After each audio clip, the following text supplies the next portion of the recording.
ಜೈ ಶ್ರೀಮಾತಾ. ನಮಸ್ತೆ ಸ್ನೇಹಿತರೆ, ನಾನು ನಿಮ್ಮ ಪ್ರವೀಣ್ ರಾವ್. ಇವತ್ತು IPL ಬ್ಯಾನ್ ಆಗಬೇಕು ಅನ್ನೋ ವಿಚಾರವನ್ನಿಟ್ಟುಕೊಂಡು ಕ್ರಿಟಿಕಲ್ ಕೀರ್ತನೆಗಳು ಎಂಬ ಕನ್ನಡ ಚಲಚಿತ್ರವನ್ನು ನೋಡಿದೆ. ಈ ಫಿಲಮ್ಮು ಎಷ್ಟು ಜನರು ನೋಡಿದ್ದೀರೋ ಇಲ್ಲೋ ಗೊತ್ತಿಲ್ಲ. ಏಕೆಂದರೆ ಈ ಫಿಲಮ್ನಲ್ಲಿ ಯಾವುದೇ ರೀತಿಯ ನಾಯಕ ನಟ ಅಥವಾ ನಟಿಯರು ಸಹ ಇಲ್ಲ. ಇಲ್ಲಿ ಹಾಸ್ಯ ನಟರಾದ ತಬಲಾ ನಾಣಿಯವರೇ ಬಹುಶಃ ನಾಯಕ ನಟ. ಈ ಚಲನಚಿತ್ರದಲ್ಲಿ ತಬಲಾ ನಾಣಿಯವರು ನಿವೃತ್ತಿಯ ನಂತರ ವಕೀಲರಾಗಿರ್ತಾರೆ. ಇವರು ಸಾರ್ವಜನಿಕ ಹಿತಾಸಕ್ತಿ ಕೇಳಿಸುತ್ತಿರುತ್ತಾರೆ. ಅದರಂತೆ IPL ಎಂಬುದು ಜನರಿಗೆ ಮಾರಕ. ಇದರಿಂದ ಬೆಟ್ಟಿಂಗ್ ಆಡಿ ಹಲವಾರು ಜನರು ಪ್ರಾಣ ಕಳೆದುಕೊಳ್ಳುತ್ತಿದ್ದಾರೆ. ಆದ್ದರಿಂದ IPL ಬ್ಯಾನ್ ಮಾಡಬೇಕೆಂದು ನ್ಯಾಯಾಲಯದ ಮೊರೆ ಹೋಗುತ್ತಾರೆ. ಈ ಪ್ರಕರಣವನ್ನು ಕೈಗೆತ್ತಿಕೊಂಡ ನ್ಯಾಯಾಧೀಶರು ಇದರ ಬಗ್ಗೆ ಸಾಕ್ಷಿ ಕೇಳಿದ್ದಕ್ಕೆ ತಬಲಾ ನಾಣಿಯವರು ಕೆಲವು ವಿಡಿಯೋಗಳನ್ನು ತೋರಿಸುತ್ತಾರೆ. ಅದನ್ನು ನಿರಾಕರಿಸಿದಾಗ ತಾವೇ 4 ಕುಟುಂಬದ ಕಥೆಯನ್ನು ಅವರಿಗೆ ನೀಡುತ್ತಾರೆ.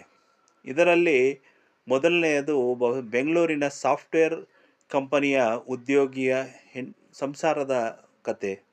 ಇದರಲ್ಲಿ ಹೆಣ್ಣು ಮಗಳು ತುಂಬ ಅದೃಷ್ಟ ಅಂತ ನಂಬಿ IPL ಆಡಿ ಗೆಲ್ತಾ ಇರ್ತಾನೆ.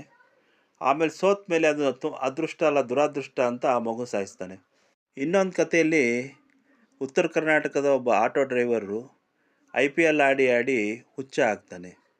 ಮೂರನೇ ಕಥೆಯಲ್ಲಿ ಸೌತ್ ಕೇಂದ್ರದ ಒಂದು ಮುದ್ದಾದ ಪ್ರೇಮಿಗಳ ಕತೆ. ಈ ಕಥೆಯಲ್ಲಿ ಹುಡುಗನು ಬಹಳ ಒಳ್ಳೆಯನಾಗಿರ್ತಾನೆ. ಆದರೆ ಅವನು IPL ಆಟದ ಚಟಕ್ಕೆ ಬಿದ್ದು ಹಣವೆಲ್ಲ ಕಳೆದುಕೊಂಡು ಮತ್ತು ತನ್ನ ಪ್ರೇಯಸಿಯ ಬಳಿ ಒಡವೆಯನ್ನು ಮಾರಾಟ ಮಾಡಿ ಅದನ್ನು ಕಳೆದು ತನ್ನ ಮುಖವನ್ನು ತೋರಿಸಲಾಗದೆ ಆತ್ಮಹತ್ಯೆ ಮಾಡಿಕೊಂಡು ಸಾಯ್ತಾನೆ. ಇನ್ನು 4ನೇ ಕತೆ. ಈ ಕಥೆಯಲ್ಲಿ ಅಪ್ರಾಪ್ತ ವಯಸ್ಸಿನ ಹುಡುಗ, ಒಂದು ಮಂಡ್ಯ ಜಿಲ್ಲೆಯ ಒಬ್ಬ ಹಳ್ಳಿಯಲ್ಲಿ ಇರುವ ಹುಡುಗ, ತನ್ನ ತಾಯಿ ಬಡತನದಿಂದ ಇದ್ದರೂ ಅವಳು ಕೂಡಿಟ್ಟ ಹಣವನ್ನು ಕದ್ದು ಇವನು IPL ಆಡುತ್ತಾನೆ. ಸ್ನೇಹಿತನೊಂದಿಗೆ ಸೇರಿ ಸ್ನೇಹಿತನ ಜೊತೆಗೂಡಿ IPL ಆಡಿ ಸೋಲು ಎಲ್ಲ ಹಣವನ್ನು ಸೋಲುತ್ತಾನೆ. ಹಾಗೂ ಊರಿನವರಲ್ಲಿ ಸಾಲ ಮಾಡಿ ಅದನ್ನು ಸಹ ಕಳೆದು ತನ್ನ ತಾಯಿಗೆ ವಿಷಯ ತಿಳಿದ ಮೇಲೆ ಆ ತಾಯಿ ತನ್ನ ಮಗನ ಜೊತೆ ವಿಷ ಕುಡಿದು ಸಾಯ್ತಾಳೆ.